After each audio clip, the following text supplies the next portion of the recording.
हितोपदेश 28 को एक पददेखि पढ्दैछौँ हामी। कसैले नदेखे तापनि दुष्ट मानिस पाक्छ, तर धर्मी चाहिँ सिंह जस्तै आँटिला हुन्छ।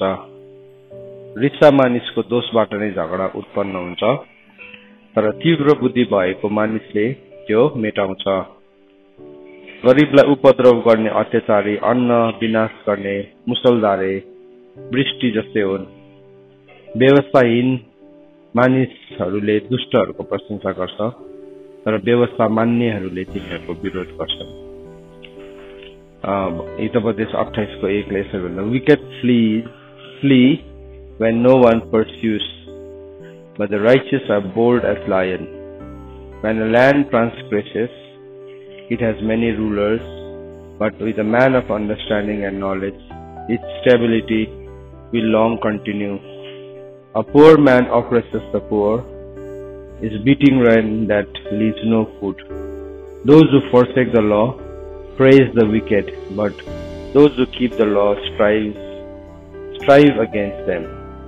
So परमेश्वरको वचनले हामीलाई के भन्दैछ भन्दाखेरि चाहिँ दुष्ट चाहिँ त्यति बेला पनि भागिरहेको हुन्छ अरे। दुष्ट मानिस चाहिँ जब उसलाई कसैले पनि खेदेको हुँदैन, दुष्टतालाई उसको दुष्टताले नै उसलाई खेदिरहेको हुन्छ। वास्तवमा उसको दुष्टताले गर्दाखेरि ऊ खेदिएको हुन्छ, किनभने प्रभुले भन्नुभएको छ कि यदि कुनै मान्छेले दुष्टतालाई अपनाउँछ भने चाहिँ परमेश्वर स्वयं त्यो व्यक्तिको शत्रु बनिन्छ।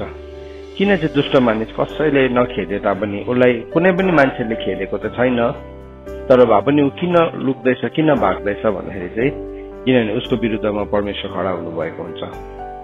जब पनि एउटा मान्छेले दुष्टतालाई आफ्नो जीवन शैली बनाउँछ, अनि दुष्टता चाहिँ के छ भन्दाखेरि दुष्टताको जीवन शैली चाहिँ यति साह्रो संसारको हिसाबले चाहिँ के भन्नु शक्तिशाली छ संसारको हिसाबमा। किनभने संसारमा जब पनि एउटा मान्छे दुष्ट हुन्छ, उसले उसको दुष्टताले धेरैजनालाई उसले लखेट्नु सक्छ, धेरैजनालाई उसले होच्याउनु सक्छ, दबाउनु सक्छ, अनि शक्तिशाली हुन सक्छ। किनभने बाइबलमा लेखेको छ, हिजोपदेश उपदेशक 8 को 11 मा लेखेको छ कि दुष्टताको दण्ड तुरन्तै नपाइहालेकोले गर्दाखेरि मानिसले खुब साहससित दुष्टता गर्छ। किन भन्दाखेरि चाहिँ दुष्टता चाहिँ एउटा यस्तो बढी हो संसारमा कि त्यो दुष्टताले चाहिँ ऊ छिट्टो धनी हुन सक्छ, छिट्टो सफल हुन सक्छ। जस्तो कि उदाहरणको लागि कसैको ऋण लियो नफर्काउनु दुष्टता हो। त्यसले के भयो, धनी भयो नि त त्यो मान्छे एक किसिमले, किनभने अर्काको उसले फर्काएन त्यतिकै ऊ धनी भयो। झुट बोलेर धन कमाउनु दुष्टता हो। नराम्रो व्यवहार देखाएर अरूलाई डग्नु दुष्टता हो। सो त्यो दुष्टताले के गर्दैछ, इट इज अ फोर्स, एउटा फोर्स हो। त्यसले तिमीलाई सफल बनाउँछ, ढाँटेर छलेर के गरेर। तर बाइबलले भन्दैछ दुष्टहरू चाहिँ कसैले नदेख्यो भने पनि भाग्छ, तर फेरि कसैले नखेदे पनि उसकोमा भाग्नु पर्ने परिस्थिति आउँछ। किन भन्दाखेरि चाहिँ किनभने परमेश्वरले आफ्नो अनुहार त्यसको विरुद्धमा फर्काउनु भएको हुन्छ। अनि परमेश्वरले जब पनि एउटा व्यक्तिको विरुद्धमा आफ्नो अनुहारलाई फर्काउनुहुन्छ, त्यो मान्छे चाहिँ अल्टिमेटली भाग्न करै लाग्छ। परमेश्वरले आफ्नो मोहडा फर्काउनु र परमेश्वरको मोहडा हामी माथि चम्काउनुमा चाहिँ दुईटा भिन्नता छ है। त्यसलाई आज हामी हेरौँ ल। लेवीको किताब 26 अध्यायको 14-15 पढौँ। के लेखेको छ, लेवीको किताब 26 अध्यायको 14-15 हामी पढ्दै जान्छौँ। अनि 17 पदमा हामी 17 पदसम्म हेर्छौँ। यदि तिमीहरूले मेरो कुरा सुनेनौ, आज्ञा पालन गरेनौ र मेरो विधिहरूलाई टेरेनौ र विधानहरूलाई लत्यायौ, अब यदि मेरो सम्पूर्ण आज्ञा मानेनौ तर मेरो करार भङ्ग गर्यौ भने म पनि तिमीहरूको बीचमा आतंक फैलाउने छु। अब शरीर नष्ट हुँदै जाने, आँखालाई विनाश गर्ने र प्राणलाई शिथिल गराउँदै लाने भयंकर रोगहरू पठाउने छु। तिमीहरूले रोपेका बिउहरू खेरो जानेछन्, किनकि तिमीहरूका शत्रुले फसल खाइदिनेछन्। म तिमीहरूको विरोध गर्नेछु र तिमीहरू शत्रुका हातबाट मारिनेछौ। तिमीहरूसँग वैरभाव राख्नेहरूले तिमीहरूमाथि प्रभुत्व गर्नेछन् र कसैले नदेखे पनि तिमीहरू भाग्ने छौ। सो प्रभुले अलरेडी भन्नुभयो है, तिमीहरू कसैले नदेखे पनि भाग्नुपर्ने परिस्थिति आउँछ तिमीहरूको जीवनमा। कति बेला हामीले 14 पदमा पढ्यौ, यदि तिमीले मेरो कुरा सुनेनौ भने। सो प्रभुको कुरा जब पनि मान्छेले सुन्नु छोड्छ त्यति बेला उसले के गर्छ भन्दाखेरि उसले दुष्टतालाई अपनाउनु थाल्छ। अनि त्यो दुष्टताको तरिकाद्वारा पनि उसले जीवनमा केही सफलताहरूलाई हासिल गर्न सक्छ। जस्तो कि उदाहरणको लागि हामीले बाइबलमा हेर्यो भने राजा साउललाई त्यसको उदाहरण देख्छौँ। साउल राजा परमेश्वरको आवाजलाई खोज्ने मान्छे थियो, प्रभुलाई खोज्ने मान्छे थियो उसको जीवनको सुरुवाती दिनहरूमा। तर जब उसले आफ्नो जीवनमा दुष्टतालाई ल्याउन थाल्यो, जब उसले आफ्नो जीवनमा दुष्टतालाई अपनाउन थाल्यो, तब उसको जीवनमा के आयो नि उसले परमेश्वरलाई आफ्नो जीवनमा खोज्नै छोड्दियो त्यतिकै। त्यहाँदेखि के भयो, उसको शासन त चलिरहेको थियो। उसको शासन चल्यो 1 वर्ष 2 वर्ष 3 वर्ष लामो 40 वर्षसम्म पनि चल्यो उसको शासन चल्यो। तर उसको त्यो एउटा शक्ति, एउटा द पावर अफ के भन्नु इभल है, त्यो के भन्नु विकेटनेस, द पावर अफ विकेटनेसलाई उसले चलाइकन के हुँदै थियो, सफल हुँदै थियो। अनि यो पनि एउटा पावर हो, विकेटनेस पनि एउटा शक्ति हो, जुन चाहिँ शक्ति चाहिँ सजिलोसँगले हामी चलाउन सक्छौँ। शैतानले त्यो शक्तिलाई चलाउनु दिइहाल्छ मान्छेलाई, पावर अफ विकेटनेस। अनि जब पनि त्योसँग एलायन्समा आउँछ शत्रुसँग, त्यसले के गर्छ, त्योसँग एलायन्समा आउने बित्तिकै त्यसले पनि सफलताहरू दिन्छ, त्यसले पनि हामीलाई थुप्रो कुराहरू दिन्छ। तपाईँलाई म एउटा उदाहरण देखाउनु पर्यो। दोस्रो राजा 18 अध्यायमा त्यसको उदाहरण देखाउन चाहन्छु। दोस्रो राजा 18 अध्यायमा गएर हामीले हेर्यौँ भने सनहेरिबले के गरेको छ भन्दाखेरि चाहिँ राजा हिजकियालाई लडाईँको निम्ति आह्वान दिनलाई गएको छ। चुनौती, स्पिरिट अफ फियरलाई, स्पिरिट अफ विकेटनेसलाई उसले प्रोपागेट गर्नलाई आएको छ। अनि त्यति बेला उसले के गर्यो भन्दाखेरि चाहिँ उसको जुन चाहिँ त्यो खबर लगेर जाने मान्छे थियो, खबर लगेर जाने मान्छेले चाहिँ गइकन त्यहाँ सबैजनालाई धम्काएको छ। अनि धम्काउँदै गर्दाखेरि त्यो जुन चाहिँ अरू यतापट्टिको हिजकियाको राजदूतहरूले भन्यो, हामीसँग तपाईँ आरामी भाषामा बोल्नुहोस्, हामीसँग तपाईँ हिब्रू भाषामा नबोल्नुहोस् भन्दाखेरि होइन तिमीहरूलाई मात्रै किन यहाँ पर्खालमा हुनेहरूसँग मैले बोल्नै पर्छ नि भनिकन है उनीहरूलाई चेतावनी दिएको छ। त्यहाँ के भनेको छ हेर्नुहोस् ल, यो 18को 26देखि पढ्छु। यो थुप्रो खेप हामीले यो खण्डलाई अध्ययन गरेको छ, तर आज एउटा खण्डमा म लान चाहन्छु, विशेष गरिकन 31 पदको खण्डमा शैतानसँग मिलाप गर्दाखेरि के हुन्छ, शैतानसँग सोल ट्रेड गर्दा के हुन्छ, अनि सोल ट्रेड गर्दाखेरि के हुन्छ, अनि आज के भइरहेको छ हामी हेर्छौँ, त्यो पर्सपेक्टिभबाट हेर्छौँ है। 26 वर्ष हिल्कियाका छोरा एलियाकिम, सेब्ना र योवाले ती मुख्य अफिसरलाई भने कृपा गरी हामीसित आरामी भाषामा बोल्नुहोस्, किनभने त्यो भाषा हामी बुझ्छौँ। पर्खालमा भएको मानिसहरूले सुन्ने गरी इब्रानी भाषामा नबोल्नुहोस्। ती मुख्य अफिसरले जवाब दिए, के तिमीहरूका मालिक र तिमीहरूलाई मात्र यो कुरा भन्न मेरो मालिकले मलाई पठाउनु भएको हो र के पर्खालमा बस्ने यी मानिसहरूलाई पनि होइनन् र जसले तिमीहरू जस्तै आफ्नो मलमूत्र खान पर्छ। तब तिनी खडा भएर इब्रानी भाषामा कराएर भने, महाराजा धीराज, असुरका राजा यसो भन्नुहुन्छ, राजा यही भन्नुहुन्छ, हिजकियाको कुरामा नलाग, मेरो हातबाट तिमीहरूलाई छुट्याउन सक्दैन, त्यसले तिमीलाई छुट्याउन सक्दैन। परमप्रभुले तिमीहरूलाई बचाउनुहुन्छ र यस सहरले असुरका राजा कहाँ आत्मसमर्पण गर्ने छैन भने त्यसले तिमीहरूलाई परमप्रभुमाथि भरोसा गर्न नलाओस्। हिजकियाको कुरा नसुन, असुरका राजा यसो भन्नुहुन्छ, मसित मिलाप गर। सो शैतानले भन्दैछ, कम इन टर्म्स विथ मी। त्यो चाहिँ नि यहाँ एउटा सोल ट्रेडको नि एउटा डिल छ। आजको दिनको भाषामा भन्छ त्यसलाई चाहिँ सोल ट्रेडिङ भन्छ, सोल ट्रेडिङ। सो के भन्दैछ त्योसँग यो सनहेरिबले चाहिँ कसलाई देखाउँदैछ, शैतानलाई देखाउँदैछ। शैतानले जहिले पनि के गरेको छ, प्रभु ख्रीष्टलाई भने मलाई एकपल्ट घोप्टो परेर तपाईले ढोक्नुहोस् म सबै दिन्छु हैन। लुकाको किताबमा 4 अध्यायको 9 पद 9 अनि 10 पदमा हामीले गएर पढ्यो भने त्यहाँ लेखेको छ कि मलाई एकपल्ट घोप्टो परेर दण्डवत गर्नुस्, म सबै दिन्छु तपाईलाई। यहाँ पनि त्यही भन्दैछ, त्यही शैतानले बोल्दैछ, यहाँ त्यही शैतानको भाषा बोल्दैछ। यहाँ भन्दैछ मसित मिलाप गर। अनि त्योसँग मिलाप गर्यो भने के हुँदो रहेछ हेर्नुहोस् है। यहाँ भन्दैछ मसित मिलाप गर, म कहाँ आऊ। त्यसले पनि त्यही भन्छ, प्रभुले भने जस्तै भन्न चाहन्छ, किनभने त्यसले पनि त्यही नकल गर्न चाहन्छ। प्रभुले पनि भन्नुभएको छ ए सबै मेहनत गर्ने र बोझ दबिएकाहरू म कहाँ आऊ भन्नुभएको छ नि। त्यसले पनि त्यही भन्छ, म कहाँ आऊ, मसित मिलाप गर। नम्बर 1 नम्बर 2 तब तिनीहरूले आफ्नो दागको फल र नेबाराको फल खानेछौ। त्यसले अफर गर्दैछ त्यहाँ। त्योसँग मिलाप गर्ने बित्तिकै के हुन्छ, त्यसले दागको फल पनि दिन्छ, नेबाराको फल पनि दिन्छ। सो त्यो पनि फुल प्रुफ प्लानको साथमा आएको छ। फुल प्रुफ प्लानको जब शैतानसँग एउटा मान्छेले मिलाप गर्छ, त्यसले के भन्छ हेर्नुहोस् है। त्यसले भन्छ म कहाँ आऊ, तिमीहरू हरेकले आफ्नो आफ्नो दागको फल र नेबाराको फल खानेछौ र आफ्नै कुवाको पानी पिउनेछौ।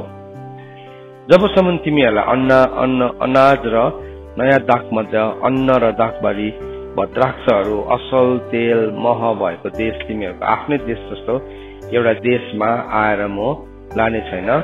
तिमीहरू सबैको निम्ति मृत्युको सट्टा जीवन हुनेछ। हिजकियाको कुरा नसुन। कस्तो अफर गर्छ हेर्नुहोस् त शैतानले।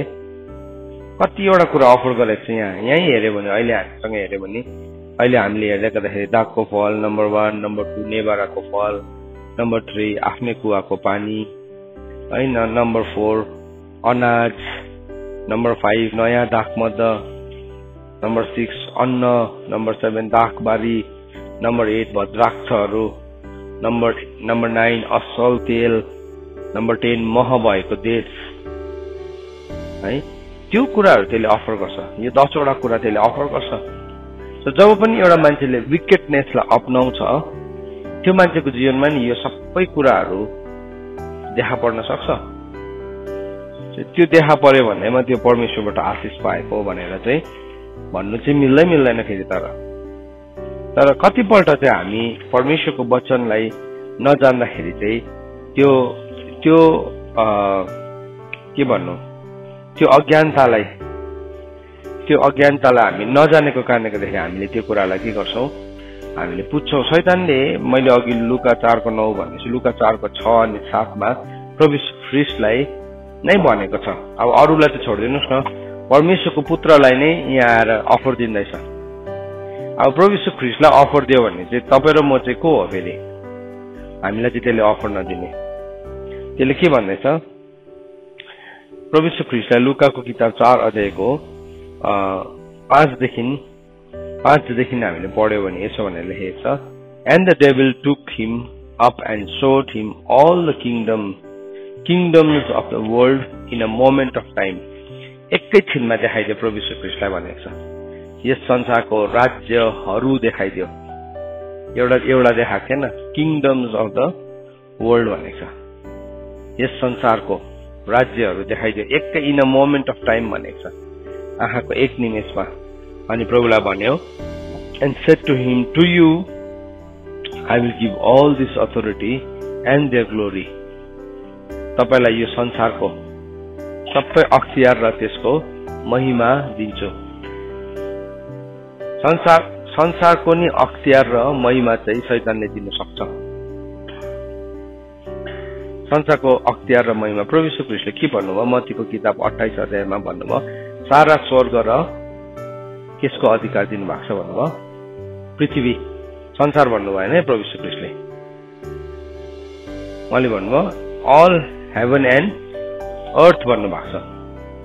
स्वर्ग र पृथ्वी। किन संसार त्यो कस्मिक सिस्टम चाहिँ कसले सृष्टि गरेको हो? कसले क्रिएट गर्यो? शैतानले क्रिएट गरेको। मतलब थ्रु द फल अफ म्यानकाइन्ड त्यसले त्यो सिस्टमसँग क्रिएट गर्न सक्यो। अनि त्यसले प्रभु ख्रीष्टलाई अफर गर्दाखेरि भनेन म पृथ्वीको अधिकार तपाईँलाई दिन्छु भनेर। त्यो अधिकार दिने त्यसको हक नै छैन। तर त्यसले के भन्यो, सारा संसारको राज्यहरूको अख्तियार चाहिँ म के गर्छु, तपाईलाई दिन्छ। I will give all this authority and the glory, सबै अख्तियार र त्यसको महिमा म तपाईलाई दिन्छु। For it has been delivered to me, किनभने त्यो चाहिँ मलाई सुम्पेको छ, त्यो चाहिँ मेरो हो भनेन, मलाई सुम्पेको छ। मैले कसैलाई एउटा चिज राख्नु दिएको छु, त्यो चाहिँ मलाई राख्नु दिएको चिज चाहिँ अर्कोलाई मैले गिफ्ट दिएको जस्तै हो, मेरो होइन, तर त्यो के हो अर्काको चिज चाहिँ लु यो मेरोबाट गिफ्ट भनेर दिएको जस्तै। एक दिन त्यो त्यसको खास मालिक आएर खै भन्यो नि अब्बर पर्छ है। अनि अब तपाईँले चाहिँ तपाईँको हातमा देख्यो भने चाहिँ तपाईँलाई के भन्छ, यो त चोरेको भन्छ नि त, यो त मेरो हो त, होइन मलाई त फलानुले दिएको भन्दा ऊ त मालिक नै होइन, उसलाई त मैले राख्नु मात्रै दिएको, तपाईँको त के हो चोरेको। सो बाइबलले त्यसलाई के भन्छ, चोर भन्छ नि त है, चोर, झुटको पिता। त्यसले भन्दैछ for it has been delivered to me and I give it to whom I will, मैले जसलाई दिने इच्छा गर्छु म त्यसैलाई दिन्छु, त्यसैलाई दिन्छु भनिकन त्यसले भनेको छ। त्यो पावर एन्ड अथोरिटी त्यसले दिन्छु भनेको छ। अनि हामीले गएर प्रकाश किताब 13 अध्यायमा गएर हेर्यो भने त्यो विषले के गरेको छ, लास्टमा गएर त्यो एन्टाई क्राइस्टले के गरेको छ, विषलाई पावर देख्छ, फेरि एकपल्ट पावर देख्छ। That is the power of the cosmos है। सो एनिवेज म फेरि पोइन्ट अगाडिको पोइन्टमा आउँछु, फेरि यो यता लाँदाखेरि यो के हुन्छ होला।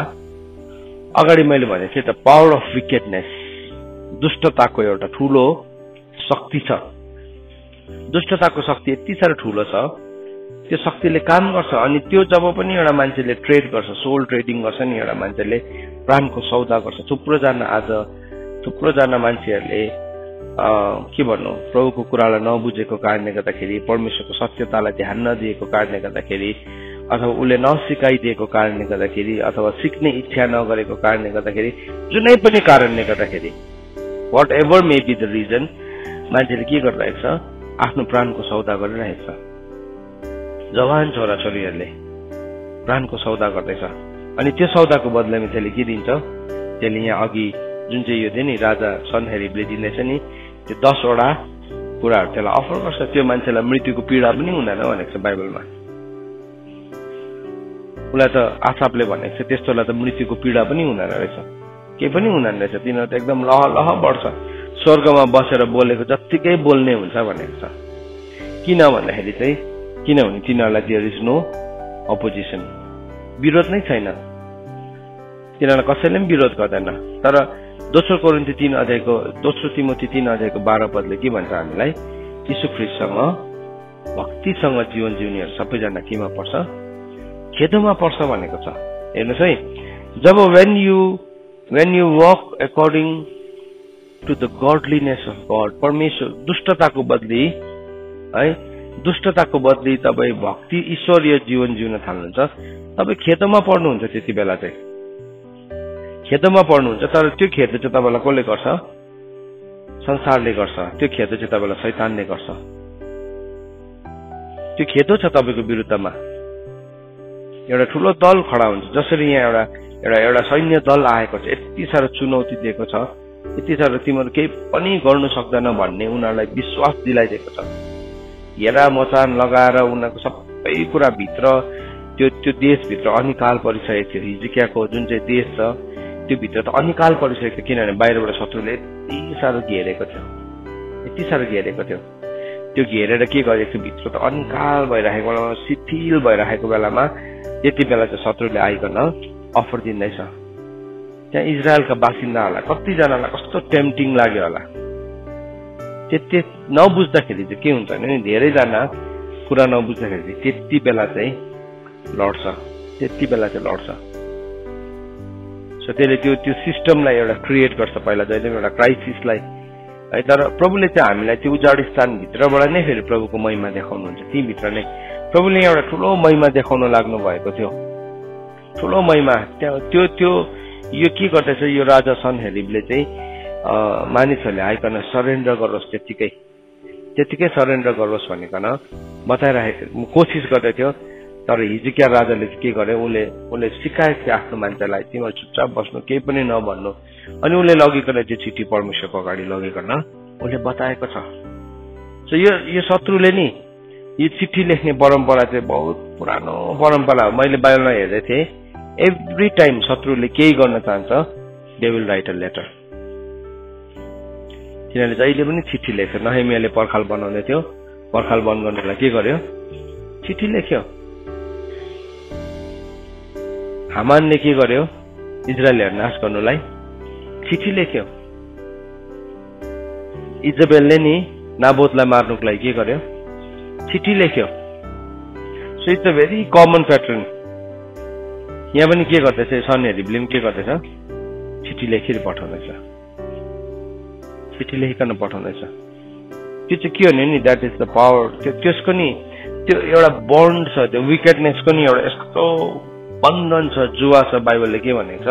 बन्ड अफ विकेटनेस भनेको छ त्यसलाई। दुष्टताको जुवा भनेको छ। यसाया 58:6 गएर हामीले हेऱ्यो भने त्यसलाई बन्ड अफ विकेटनेस भनेको छ। हेरौँ ल, आइजाया 58:6 खोल्नु सबैजनाले। 58:6 के भनेको छ? आइजाया 58:6 के भनेको छ? बन्ड्स अफ विकेटनेस, बन्ड्स अफ विकेटनेस। दुष्टताको के छ? बन्धन छ। दुष्टताको डोरी छ। त्यो दुष्टताको डोरीलाई चाहिँ छुट्याउनु हो नि त खास उपवास भनेको नै। फास्टिङ भनेकै त्यही हो। अनि त्यो दुष्टता चाहिँ अर्को मान्छेलाई विरोध गरेर होइन, आफ्नै भित्र भएको दुष्टताद्वारा मैले मेरो जीवनमा काम गराउन खोज्छु नि, दुष्ट व्यवहारद्वारा, दुष्टताद्वारा। किनभने दुष्टता चाहिँ एउटा के हो? शक्ति हो। दुष्टता देखायो एकदम हिसिङ। मेरो छोराछोरीहरूलाई कोही कोही बेला जिस्काउँछ, साँपले जस्तो किन हिस गरेको तिमीले? Why are you hissing like a snake भन्छ है। के भनेपछि उफ है गर्दै गरेको नि नानीहरूले रिस उठेर। अनि त्यस्तो त साँपले गर्छ त होइन भन्छु म। साँपले पो हिसिङ गर्छ त पहिला। त्यो चाहिँ के हो? त्यसले हिस गरेको नि, अब तैँले मलाई छुइस् कि म तँलाई ठुङ्छु भनेको हो नि त। त्यसको त्यो 1-2वटा वार्निङ त्यसले दिन्छ नि, 1-2वटा वार्निङ। कोही कोही बेला नि हामी त्यस्तो तरिकाहरूलाई हाम्रो जीवनमा सिकिरहेको हुन्छौँ। अनि त्यहाँदेखि चाहिँ अब यसलाई झोक्चले, अब यसलाई नचलाइ, यो मूर्ख भयो। त्यसै भन्छ नि है, अब यो मूर्ख भयो, मूर्खलाई नचलाइ। उसले के गर्दैछ खासमा? त्यो मूर्खता चाहिँ के हो? What is that? Bond of wickedness. दुष्टताको बन्धन हो त्यो। दुष्टताको बन्धन हो। अनि दुष्टताको बन्धनले मात्रै कोही कोही बेला काम गर्छ कसैलाई। एकदमै अब रिस देखाएपछि मात्रै के हुन्छ? उसले अब चाहिँ यसलाई अब चाहिँ यहाँ चलाउनु हुँदैन है। त्यहाँदेखि चाहिँ उसले टेर्छ। किन? ऊ आफै दुष्टताको बन्धनभित्र उसले सिकिरहेको छ त्यो कुरालाई। अनि त्यो चाहिँ बाइबलले लेखेको छ बाल्यकालदेखि नै मान्छेको जीवनमा लुकेको हुन्छ भनेको छ होइन। त्यो दुष्टता चाहिँ अलरेडी लुकेको छ नि त। त्यो मूर्खता चाहिँ कहाँ छ? बालकको हृदयभित्र गाडिएको छ। त्यो चाहिँ के हो? त्यो दुष्टताको बन्ड अफ विकेटनेस चाहिँ त्यो मान्छेको डिएनए एक-एकवटा सेलहरू, एक-एकवटा टिस्युजहरूमा त्यो बन्ड अफ विकेटनेस छ।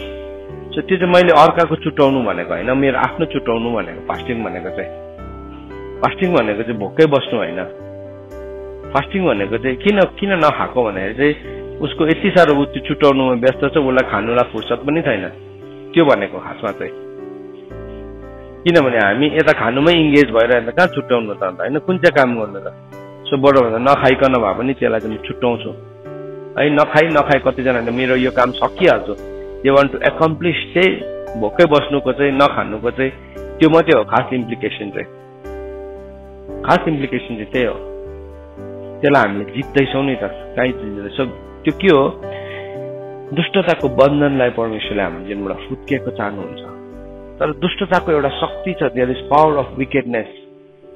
अनि पावर अफ विकेटनेस चाहिँ के छ भने एउटा सर्टेन टाइमसम्म चाहिँ त्यसले के गर्छ? काम गर्छ।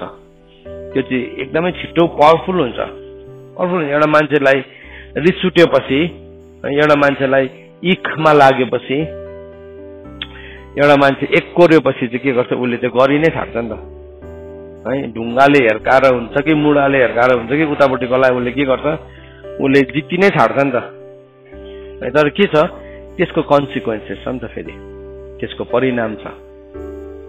त्यसको परिणाम चाहिँ के गर्छ? जिन्दगीभरि अब के गर्नु पर्यो? उसले भोग्नुपर्छ। अनि शैतानको कोसिस चाहिँ त्यही हो त्यो गरेपछि शैतान एउटा मान्छेमा बेसी इङ्गेज हुनु पर्दैन, त्यसको नि कम्ती छ सेना। सो त्यसले के गर्छ, एउटा मान्छेलाई ऊ आफै भित्र नै एउटा प्रब्लमलाई सुरु गरिदिइहाल्यो। अनि के भयो, त्यो मान्छे आफ्नै प्रब्लमले, रेकरिङ प्रब्लम के भयो, उसको भित्र नै त्यो प्रब्लम घुमेको घुमेको घुमेको घुमेको हुन्छ। त्यही चक्रव्यूहमै त्यो मान्छे रिङ्गटा चलेर जिन्दगी सकिन गरेको हुन्छ। शैतान त्यससँग बेसी इङ्गेज पनि हुँदैन, उसको दुष्टता सुरु गरिदियो, बाहिर खोलिदियो, त्यो स्टार्ट गरेर छोडेको इन्जिन जस्तै हो। त्यो चाहिँ एउटा एनर्जी भन्छ नि, एउटा काइनेटिक एनर्जी भन्छ नि, हामीले स्कुलमा पढेको थियौँ। काइनेटिक एनर्जी भनेको चाहिँ के हो भन्दाखेरि चाहिँ एउटा कुनै पनि बग्दै गरेको पानीलाई चाहिँ तिमीले एउटा कुनै पनि चक्रसँग जोडिदियो भने के हुन्छ, त्यसको फोर्सले एउटा विद्युतलाई उत्पन्न गराउँछ। अनि त्यसलाई चाहिँ के भन्छ, काइनेटिक एनर्जी भन्छ। सो के भयो, त्यो चलेको छैन, त्यसले के गर्यो, त्यसले क्रिएट गरेको छ एनर्जी। त्यस्तै प्रकारले नि त्यो दुष्टतालाई चाहिँ एकपल्ट त्यो मान्छेको जीवनमा स्टार्ट गरेपछि चाहिँ त्यसले के गर्छ, त्यो दुष्टताको एनर्जीलाई त्यो मान्छेको भित्र सुरु गरेको। अनि प्रभुले भन्नुभयो, मैले खोजेको फास्टिङ चाहिँ के हो, तिमीले बन्ड अफ विकेडनेसलाई पहिला के गर, तोड, पहिला त्यसलाई तोड। होइन भने चाहिँ के हुन्छ त भन्दाखेरि चाहिँ प्रभुको वचनले के भन्दैछ, दुष्ट मान्छे चाहिँ कसैले नदेखे भने के गर्छ, भागिरहन्छ। किन भाग्नुपर्छ भन्दाखेरि चाहिँ किनभने उसको विरोधी परमेश्वर बनिनुहुन्छ स्वयं। किनभने परमेश्वरको व्यवस्थालाई उसले के गर्यो, उसले परमेश्वरको व्यवस्थालाई अवहेलना गर्यो।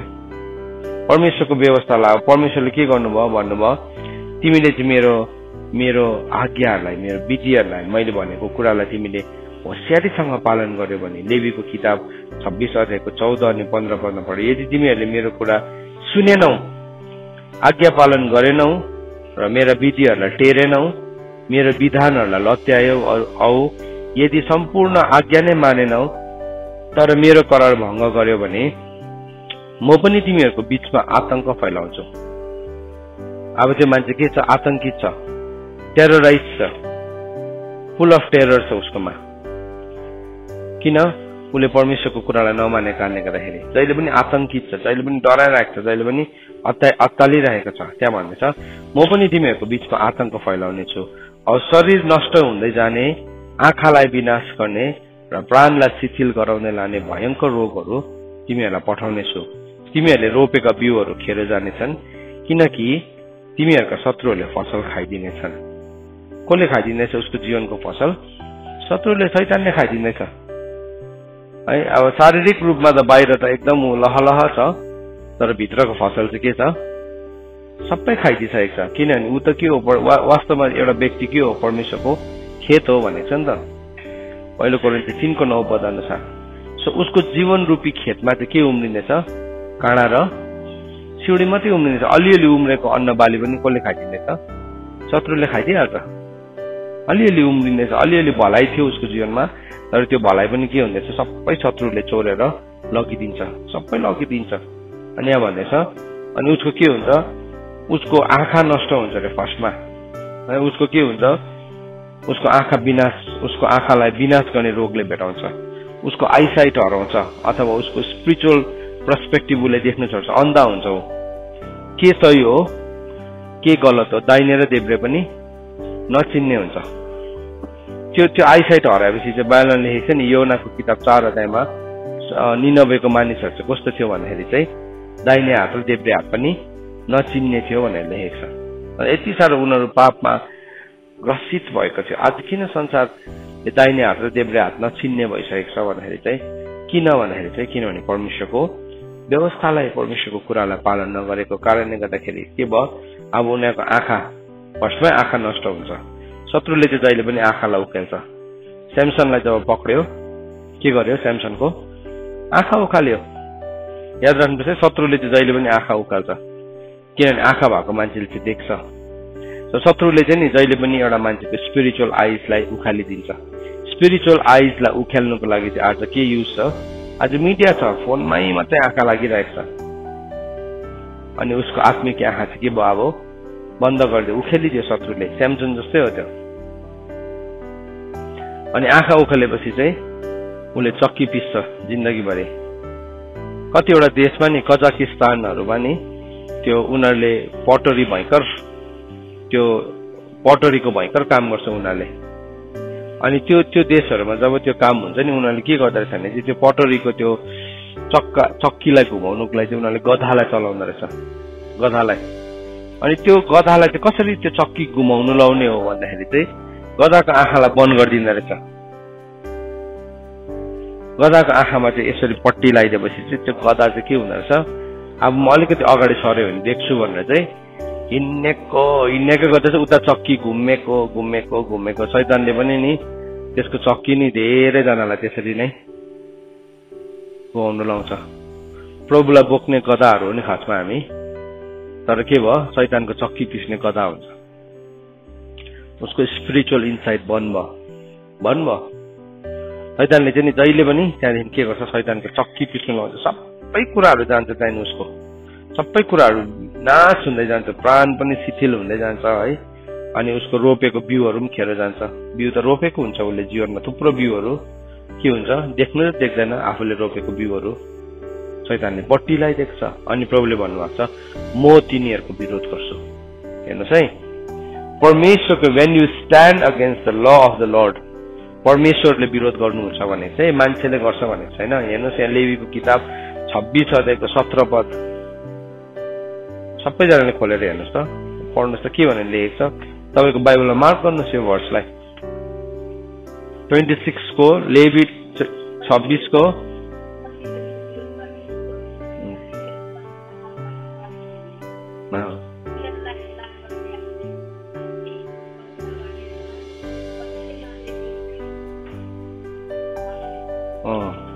प्रभुले भन्नुभएको छ। हेर्नुहोस् है, माथि त्यसलाई नि त्यति मात्रै पढ्दा बुझ्दैन, माथि 14 देखि पढ्यो भने बुझ्छ। परमेश्वरको व्यवस्थालाई, परमेश्वरको विधानलाई है, परमेश्वरको आज्ञालाई, परमेश्वरको नियमलाई पालन गरेनौ मानेनौ भने चाहिँ परमेश्वर विरोधी हुनुहुन्छ। याद राख है भाइ बहिनी हो, छोराछोरी हो, मान्छे विरोधी हुँदाखेरि चाहिँ केही फरक पर्दैन। परमेश्वर नै विरोधी हुनु भने चाहिँ नि केही पनि लाग्दैन फेरि कसैको पनि। त्यही भन्ने नि एलीले पनि आफ्नो छोराहरूलाई त्यही भनेर सम्झाएको थियो, तिमीहरूको विरुद्धमा मान्छे विरोधी भन्ने केही छैन, तर परमेश्वरकै तिमीले विरोध गर्नु चाहिँ डरलाग्दो कुरा हो। सो एउटा मान्छे नि कति बेला भाग्नु पर्ने सिचुएसन आउँछ, दुष्ट मान्छे चाहिँ कति बेला भाग्नु पर्ने परिस्थिति आउँछ भन्दाखेरि चाहिँ अब उसको विरोधी को भयो, परमेश्वर भयो। परमेश्वर स्वयं विरोधी भयो। सो परमेश्वरसँग विरोध गर्नु चाहिँ बाइबलमा भनेको छ, हिब्रूको किताब 12 अध्यायमा भनेको छ परमेश्वरको हातमा पर्नु डरलाग्दो कुरा हो भनेको छ। परमेश्वरको हातमा पर्नु चाहिँ डरलाग्दो कुरा हो भनेर परमेश्वरको वचनमा लेखेको। हिब्रूको किताब 12 अध्यायको कतिमा रहेछ, कसैले भेटाउनु भने हेरिदिनुहोस् त। हिब्रूको किताब 10 अध्यायको 31 पदमा के भन्ने छ, जीवित परमेश्वरको हातमा पर्नु डरलाग्दो कुरा हो। डरलाग्दो कुरा हो परमेश्वरको हातमा पर्नु नि। एज अ के भन्नु, हामी न्यायको लागि परमेश्वरको हातमा पर्नु डरलाग्दो कुरा हो। किन परमेश्वर नै एक दिन एउटा मान्छेको विरोधी हुनुभयो अनि त्यसको 30 पदमा हेर्नुहोस्, for we know him who said vengeance is mine. त्यहाँ भन्दैछ मलाई, हामी उहाँलाई चिन्छौँ जसले भन्नुभएको छ बदला मेरो हो, and I will repay again, lord will जज हिज पिपल भनेको छ। म बदला फेर्ने छु, म साटो फेर्ने छु भनेको छ। अनि परमेश्वरले आफ्नो मानिसको पनि न्याय गर्छु भन्नुभएको छ। अनि परमेश्वरको हातमा पर्नु चाहिँ नि डरलाग्दो कुरा हो, भयानक कुरा हो। परमेश्वरको हातमा पर्नु चाहिँ एकदमै डरलाग्दो कुरा हो। सो जब परमेश्वर नै एउटा मान्छेको शत्रु बनिनुहुन्छ त्यति बेला चाहिँ त्यो मान्छे के रहन्छ उसकोमा, भाग्नु बाहेक अरू केही पनि अप्सन रहँदैन। ऊ भाग्यको हुन्छ। उसलाई कसैले खेदेको छैन, तर के गर्छ, ऊ भाग्छ। अघि त के गरे, शैतानले अफर गरे नि, शैतानले उसलाई 10 वटा पर्कहरू दियो नि, 10 वटा एकदम सफलताको उसलाई दिएको थियो, सजिलो कुराहरू।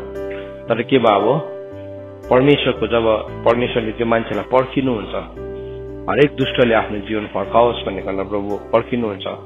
यूहन्नाको किताब 3 अध्यायको 17 पदले भन्छ, प्रभु संसारलाई दोषी ठहराउनलाई आउनु पनि भएको होइन। प्रभुको इच्छा चाहिँ यो छ। इजिकेलको किताब 18 अध्यायको 23 पदले भन्छ, कि कोही पनि दुष्ट नाश नहोस्, त्यसले जीवन फर्काओस् भनेर प्रभुले चाहनुहुन्छ।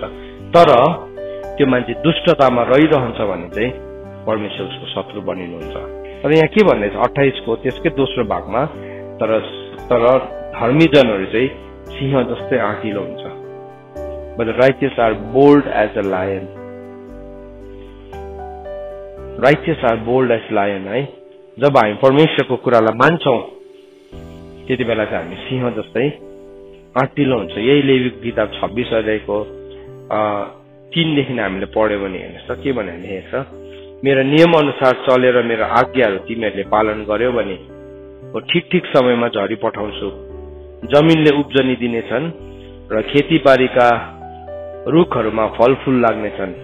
दाग बटुल्ने समयमै तिमीहरूले दाई गर्नेछौ र रोपाईको समयसम्म नै दाग बटुल्नेछौ। तिमीहरूलाई खानु पिउनुमा दुःख हुने छैन र देशमा तिमीहरू निर्धक्क बस्नेछौ। म देशमा शान्ति दिनेछु, तिमीहरू ढल्केर निदाउनेछौ र तिमीहरूलाई कुनै खतरा हुने छैन। म देशबाट हिंसक पशुहरूलाई हटाइदिनेछु औ तिमीहरूको देशमा लडाईँ हुने छैन। तिमीहरूले आफ्नो शत्रुलाई खेदेर तरवारले 70 पार्नेछौ। तिमीहरूका 5 जनाले 100 जनालाई र 100 जनाले 10,000 जनालाई खेद्नेछन् र तिमीहरूका शत्रुहरू तिमीहरूको तरवारले 70 हुनेछन्। बाइबलले 5 जनाले 100 जनालाई खेद्छ, 100 जनाले 10,000 जनालाई खेद्छ भन्छ। यति साह्रो शक्तिशाली हुन्छ त्यो व्यक्ति। त्यो चाहिँ के हो? सिंह जस्तै हो। यदि हामी परमेश्वरको ललाई मान्छौं, परमेश्वरको व्यवस्थालाई मान्छौं भने। तर यदि हामी मान्दैनौं भने चाहिँ के हुन्छ? हामीले त्यसको कन्सिक्वेन्सेसलाई भोग्छौं। आज तपाई र मेरो अगाडि चुनाव छ है, हाम्रो अगाडि चुनाव छ। हामी कसरी हाम्रो जीवनलाई जिउने, हामी कसैले नखेदे पनि भाग्नुपर्ने जिन्दगीलाई जिउने हो या हामी सिंह जस्तै आँटिलो जीवनलाई जिउने। Choice is ours. किन चोइस चाहिँ कहाँ छ भन्नुहोस् त? निर्णय चाहिँ परमेश्वरको आज्ञालाई मान्नु र नमान्नुमा हो। निर्णय चाहिँ त्यही हो। परमेश्वरको व्यवस्थालाई मान्नु र नमान्नु, त्यही हो निर्णय चाहिँ। तर शैतानले चाहिँ हामीलाई जहिले पनि परमेश्वरको व्यवस्थालाई विरोध गर्न सिकाउँछ। किनभने व्यवस्थालाई विरोध गर्ने बित्तिकै के भयो? त्यसको शक्ति चाहिँ जहिले पनि हावी हुन्छ, स्ट्रङ हुन्छ। आज तिमीलाई भागेको जस्तो लाग्दैन होला। आज तिमीले दुष्ट बेहोरा देखाउँदै गर्दाखेरि तिमीलाई नै भयंकर लाग्छ होला। तर एक दिन आउँछ, यु ह्याभ टु रन। तिमी भाग्नुपर्छ। आजको आज देखा पर्दैन। किन देखा नपरेको? किनभने प्रभु अनुग्रही हुनुहुन्छ, प्रभु धीरजी हुनुहुन्छ, रिच गर्नमा उहाँ ढिलो हुनुहुन्छ। एउटा मान्छेले आफ्नो चाललाई फर्काओस् भनेकन प्रभु पर्खिनुहुन्छ। तर प्रभुको धीरजलाई नि हामीले अवहेलना गर्नु हुँदैन। प्रभुको धीरजलाई हामीले ठट्टा गर्नु हुँदैन। अघि हामीले पढिहाल्यौं 30 र 31 मा हैन, हिब्रूको किताब 10 अध्यायको 29 र 31 पदमा हामीले पढ्यौं। प्रभुले भन्नु बदला चाहिँ मेरो, भेन्जेन्स इज माइन। प्रभुले बदला लिनुहुन्छ। प्रभुले बदला लिनु भयो भने चाहिँ गाह्रो पर्छ। फेरि प्रभुले त्यो बदला त आफ्नो शत्रुमाथि लिन चाहनुहुन्छ। तर हामी शत्रुसँग उभिएका छौं भने के हुन्छ? हामी मारिन्छौं। परमेश्वरले पक्षपात गर्नुहुन्न। त्यति बेला दाउद नि सिंह जस्तै आँटिलो थियो। जब गोलियतले धम्काइराखेको थियो, सबैजना के भइरहेको थियो? कसैले नदेखे पनि भागिरहेको थियो।